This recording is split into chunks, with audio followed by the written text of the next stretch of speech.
Heals. Healing is a better word than curing. Curing means bringing back to original state, which is impossible in this universe. Healing is making him whole. You can heal a dying patient also and make him feel happy. When once he is happy, he dies. And as Sanatana Dharma said, the soul does not die. A latest study in Illinois showed that dead patients' consciousness is still alive for as long as they are in the hospital. Beyond that, they have not studied. And as long as the dead body was in the hospital, the consciousness was alive. How many have read that book, Life After Death? Raymond Moody Jr. Of course, you can always criticize that it's not done. No, it is all done properly.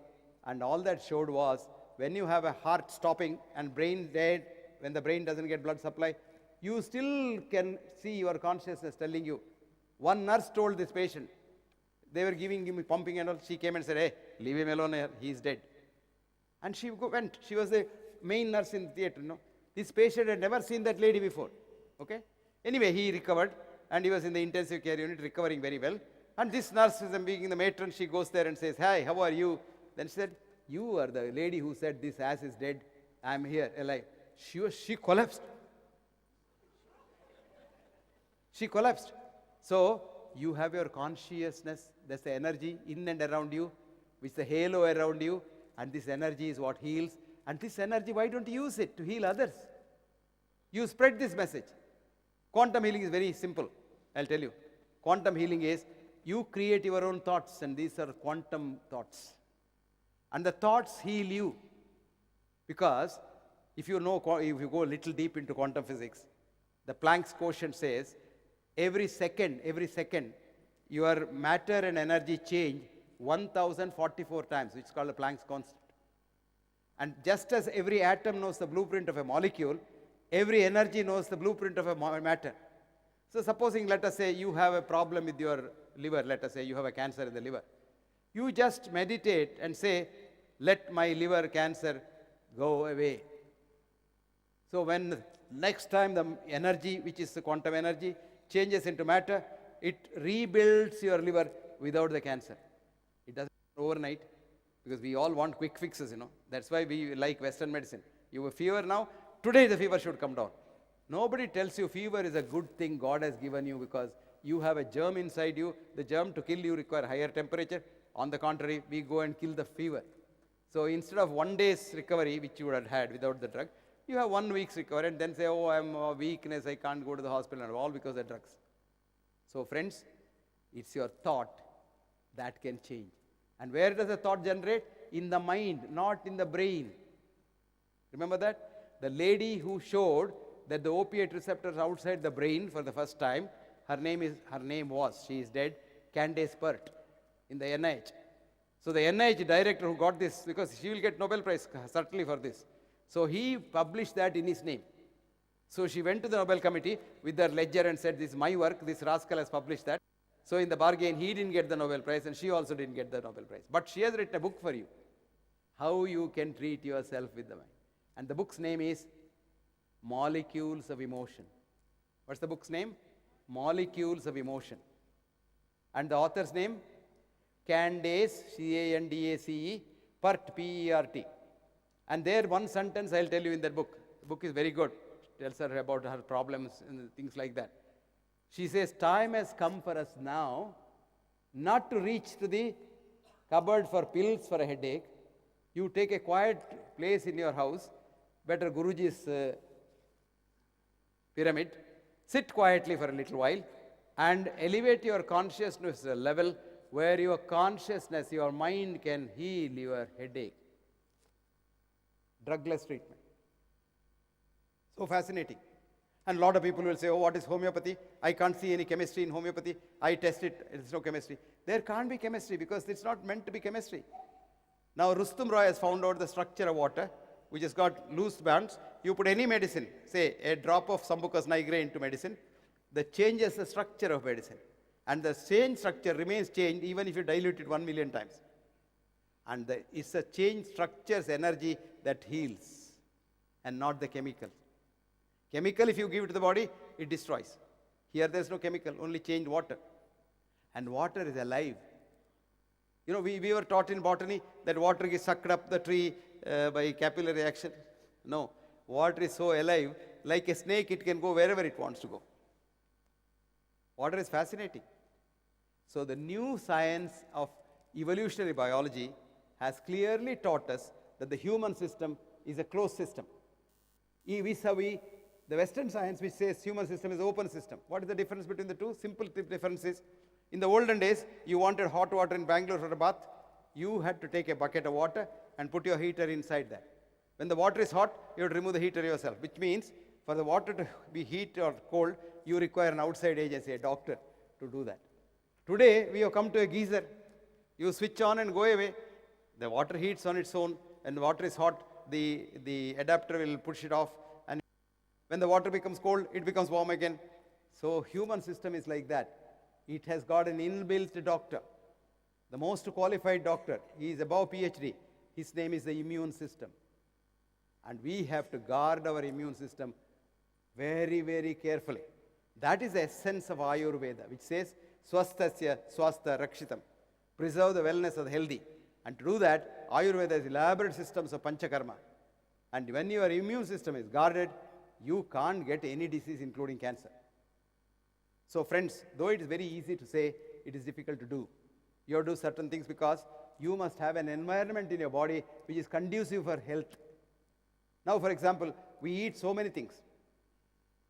Like, we are carnivores, except eating man. Of course, we eat man every day, but except eating man in physical sense, we eat all animals. So this makes your body's environment acidic. Acid environment, cells cannot survive. So the cells mutate and become cancer. You just have to make it alkaline. Very simple. You can drink alkaline water.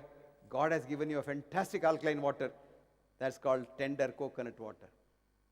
Now today in America, every house has cartons of tender coconut water. Not Coca-Cola and Pepsi and all. Tender coconut water. Tender coconut water is such a fascinating alkaline liquid that if you have every day a tender coconut water, cancer will find it very difficult to come in. Supposing you can't get tender coconut water, let us say you are not in the tropics. Somebody will say, I'm from Timbuktu in Canada, or I'm in Quebec or somewhere. You still can do that. You get a lime piece, put it in your drinking water, pieces of lime, cut it, and then drink that water next day. Preferably keep it in either silver, gold, or bronze, or copper vessel.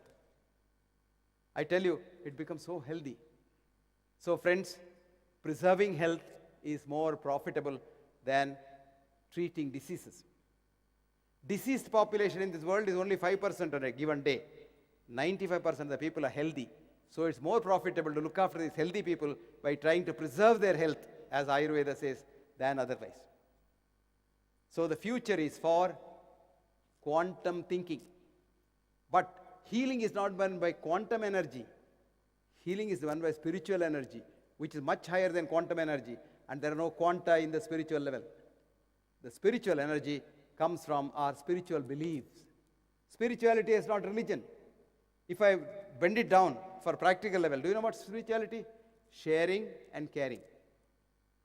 If you share and care, you become a spiritual person. And when you share and care, you become a healthy person. There's a beautiful saying in Massachusetts General Hospital. There was a man called Peabody, Francis Peabody, who was the director of the Mass General Hospital in 1927, he retired. He gave a motto which they have written there. Patient care is caring for the patient. Did you understand that? Patient care is caring for the patient. That's the motto of the Massachusetts General Hospital. You go there, it's written on the wall. Patient care is caring for the patient. Caring. That's what D.H. Lawrence wrote. Our progress in this world is trouble, but care. And care for others, you will be a healthy person. Scare others, you will be an unhealthy person. Hate others, you will get autoimmune disease.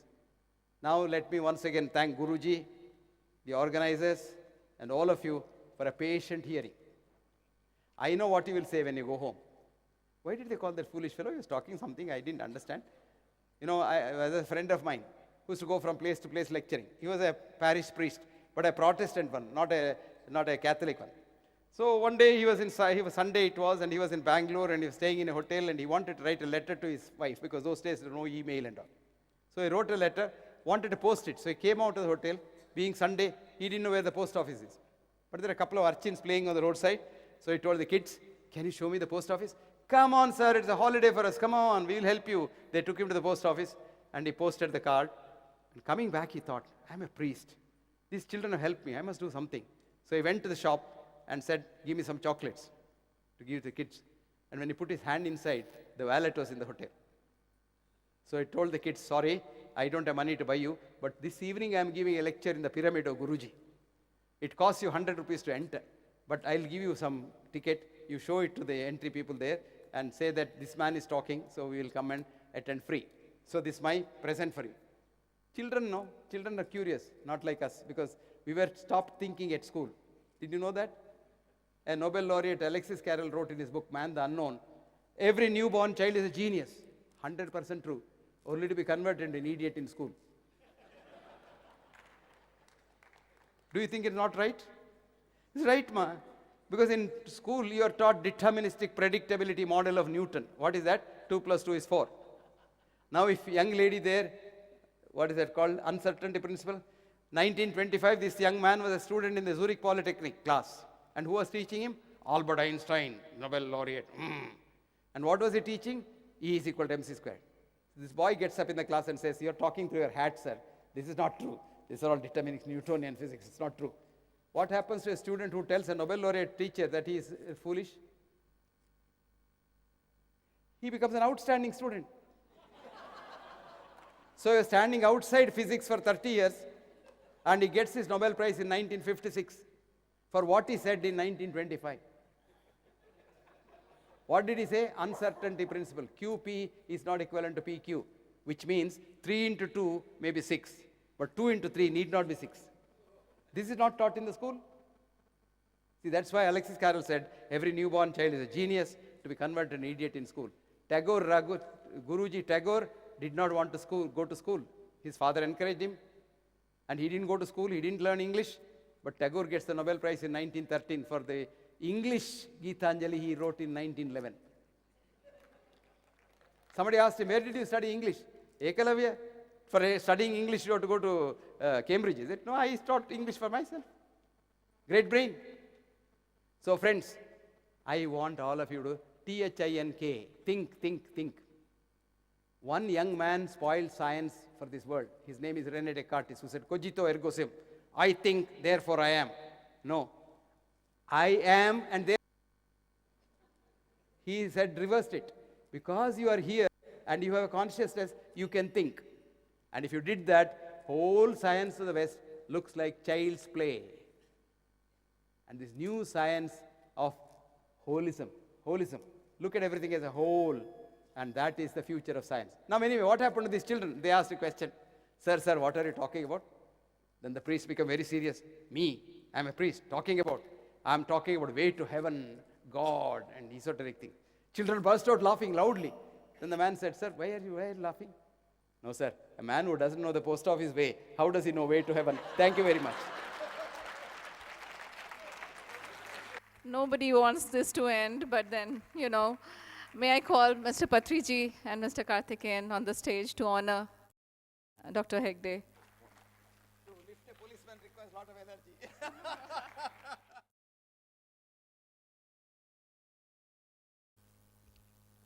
Well, nobody wants the talk to end. That itself shows how greatly we all admired, appreciated. I consider Dr. B.M. Hegde a genius, nothing less than that.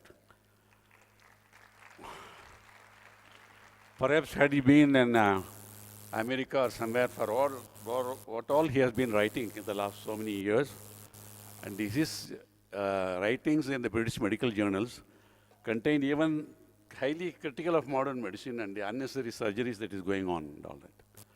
Had I been born in America or somewhere, perhaps he would have got a Nobel Prize also. Why, sir? Why, sir? Because he participates with a lot of Nobel laureates all the time in discussions and all that. So one instance itself, he has mentioned to you, last 30, 40 years he has been writing about cholesterol. And today, after millions and millions of people have spent trillions and trillions of dollars buying and consuming drugs against cholesterol, now they say what he has been telling last 40 years is true. 40 years he has been saying that. And now says, this goes unreported. Normally, had been anywhere else, they would have praised him. Anyhow, it's so a dear friend of mine, I can't praise him more than that, but wherever he goes, and every talk of his, I heard him a number of times, but it's always enjoyable and enlightening. And also a man of great courage, knowledge. More than that, I admire his courage to speak what he says, which is also meditation and spiritual practices, and ultimately, as he says, is love, caring for each other, is the recipe for our own health and health of the universe also. So you have got the right man to speak about meditation and also about healing. I thank you, sir.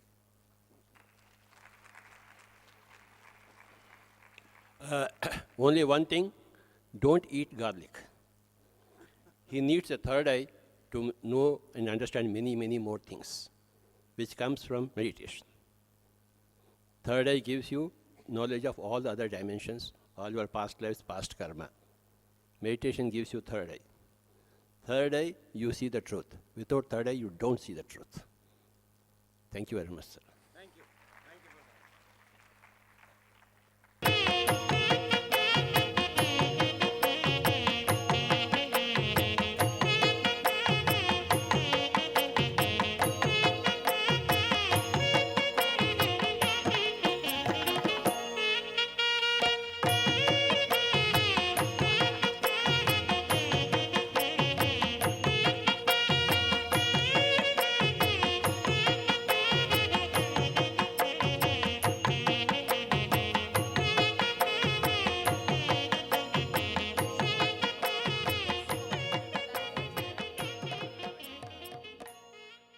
Can we have the music off for a minute? 3 physicists came to India in 1905 to learn Eastern philosophy. They went to the Himalayas, studied, and then they came back. And one of them wrote a book. In 1920, it was published in Chennai, in Madras then, by the Oxford University Press. She wrote there what is called Occult Chemistry. That is a book, very small book. And she writes, after I got into the Siddhi state of yoga, I developed a third eye, which looks like the eyepiece of a microscope, where I could see the inside of 10 elements from hydrogen to helium. And what I found was, there is nothing inside the atom. Atom is empty. Which she wrote in 1920, and today quantum physics says atom is empty. And her name is Annie Besant.